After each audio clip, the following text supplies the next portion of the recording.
I'm Grammy, and do you know what season it is? It's harvest season, which is honestly my favorite time of the year. The pumpkins, the leaves, the homemade soups and pies. But did you know that harvest season really doesn't need to be a season at all? In fact, you can harvest practically year-round. And I'm hanging out with an expert on how to make this happen. So today, we'll be exploring Kelly's Creations in the CLE on Leave It to Us. Rock the intro.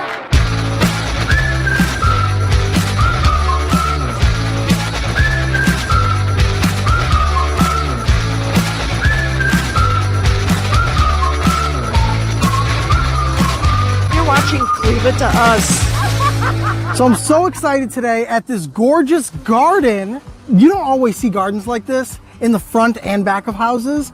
Once in a while you do, and you're like, they know what they're doing, and you know what you're doing. This is Kelly Crotty with Kelly's Creations in the CLE. How the heck are you? I'm amazing. I'm amazing. Thank you so much for coming out and doing this. Thank you for having me here. Yes. This is your house. This is. How cool is this? You get to have like a garden paradise. I do. And walk out and in and out and in every day. Yes. Isn't that exciting? That's exciting. Yeah. So when we talked before, I told you I have a garden. Yeah. It's like massive, but it's like just a plot. It doesn't do anything for my landscape like this does. And this jumps right out at you. Mine's kind of tucked away in the back.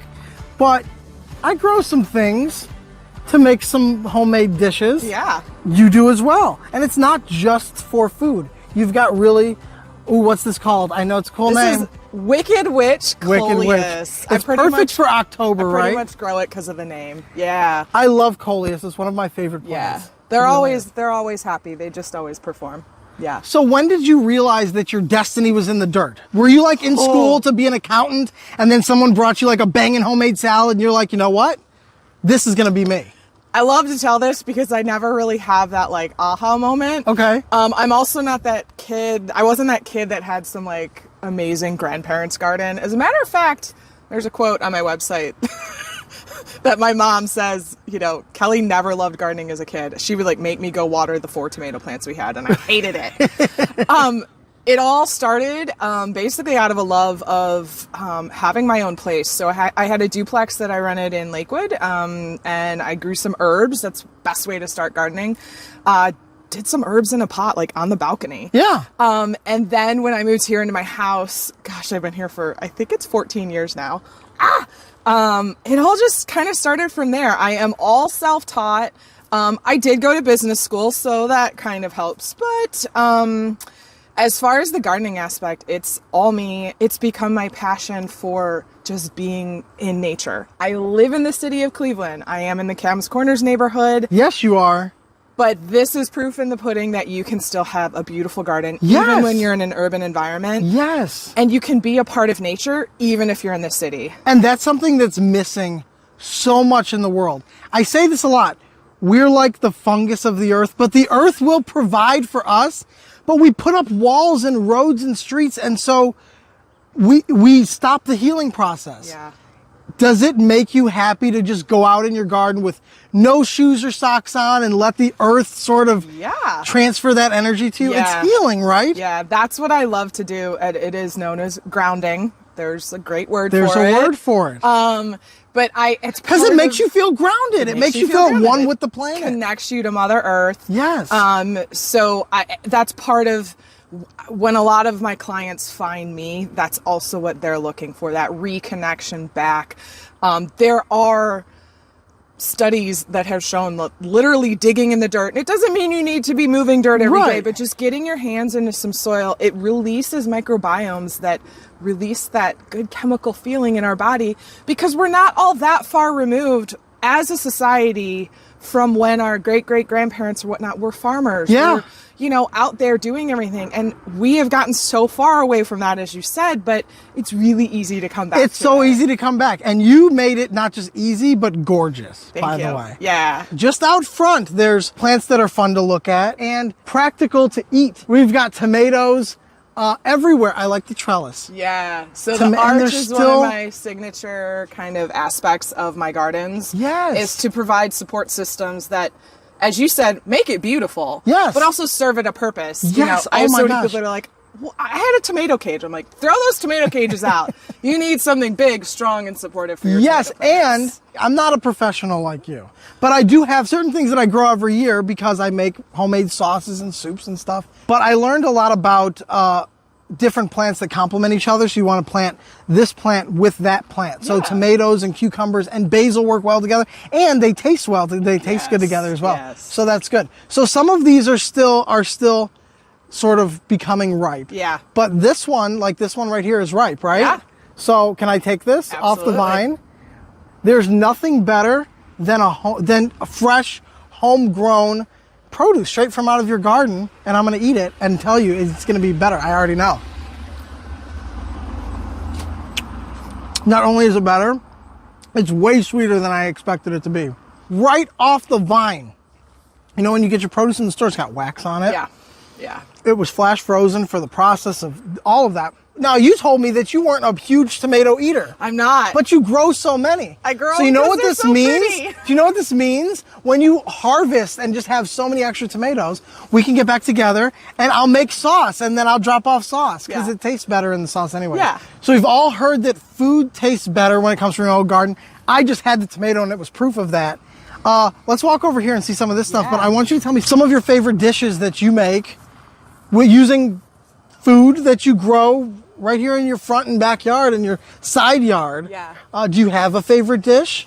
So that always depends on the season. So right now, I'm going to refer to different warm and cool seasons. So all the warm season foods that are coming in hot, let's say that, those are our traditional summer gardens. So what you're talking about with tomatoes, cucumbers, peppers, we've got eggplant coming in. Yeah, you do. Look at those. Beautifully. Are you a fan of eggplant parmesan? Yes. Yeah. So when we get to favorite dishes from my summer garden, probably the top few are eggplant parmesan. Okay. I love a good BLT. Like, Yes. I pretty much grow Yes. my tomatoes for a good BLT. That's why she grows the tomatoes. And then, it's this misconception that people talk about summer salads. Lettuce doesn't actually grow great in the summer. So my version of a summer salad will be fresh cucumber sliced up. Yes. Maybe some of this great spicy arugula. Yes. Arugula. Maybe some basil. We've got a couple. I love that. Here. And then I actually love adding some feta in. See, and I would add mozzarella. Yeah. Fresh from the West Side Market. Get some mozzarella cheese, some balsamic vinegar. A little balsamic or balsamic reduction for that little sugar name. See, what I'll do with that is do a balsamic reduction to make bruschetta. Oh, yeah. So you cut up the tomatoes and my bruschetta is like a bruschetta meets a caprese salad. So it's the tomatoes, the basil, the balsamic vinegar, the olive oil, and some mozzarella cheese as well. Yeah, absolutely. But I drizzle balsamic reduction instead of the balsamic just the vinegar. balsamic. Yes. Different take on that. But so again, it just really depends on the season. So it's whatever is in season is what I'm eating. So it creates my favorite dishes. You have this cool irrigation system. Yeah. And I love that. I Yeah. did that 2 years in a row with PVC and I built it myself Yep. and drilled the holes and it was so much fun.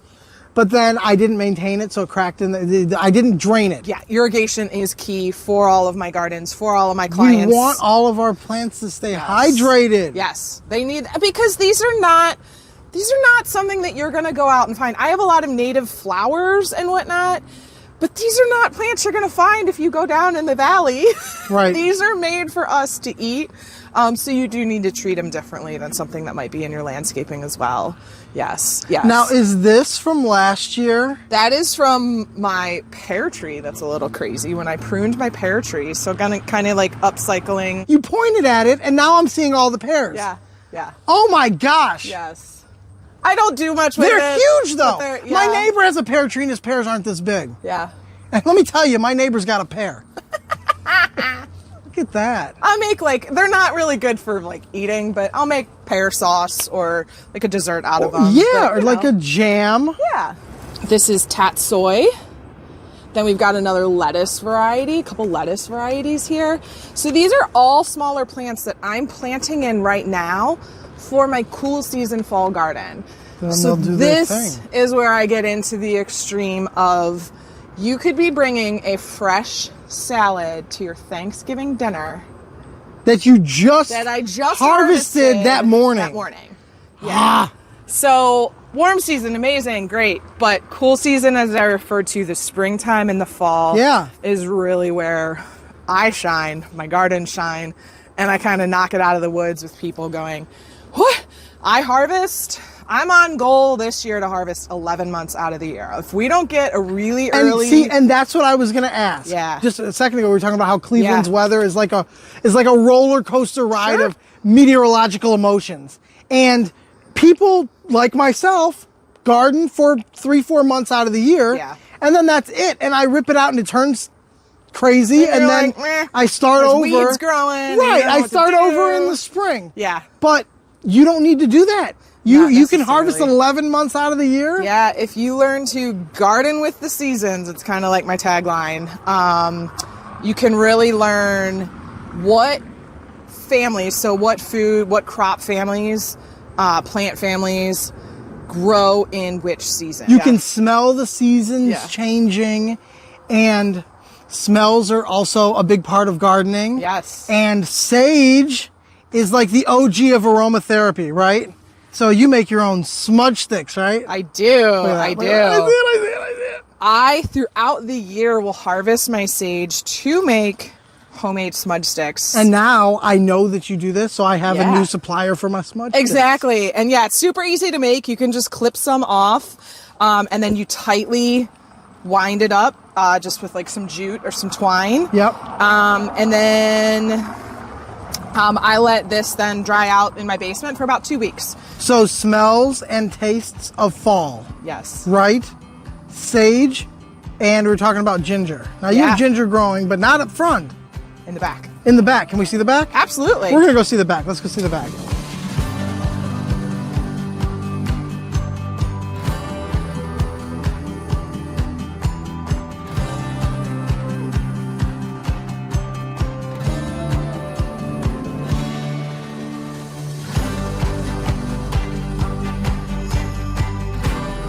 So this is the backyard paradise.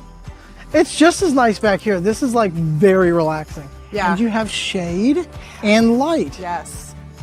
So you can see it right now why this garden is where it's at, because it's already getting sunlight. It's getting obviously light. Plants You were need very sunlight to grow. thoughtful when you picked the placement of all And that's this. what I do best with clients, is like picking out the best spot for a garden to grow given where they live, because you're going to have things like fences, trees. Yes, and some houses are east and west and some are north and south. Yep. Look at that spider. It's huge. Oh, hey, buddy. There's so much nature here. Yeah. So back here we have ginger and more tomatoes and some cucumbers and kale. Crazy kale. This is kale. It looks like it's growing up a palm tree. If you look even closer, though, I've got tiny kale in the back because, again, it's new kale that's going to grow up because this will come out. So yeah, and then down here in its own separate pot is the ginger. So the ginger is an experiment this year.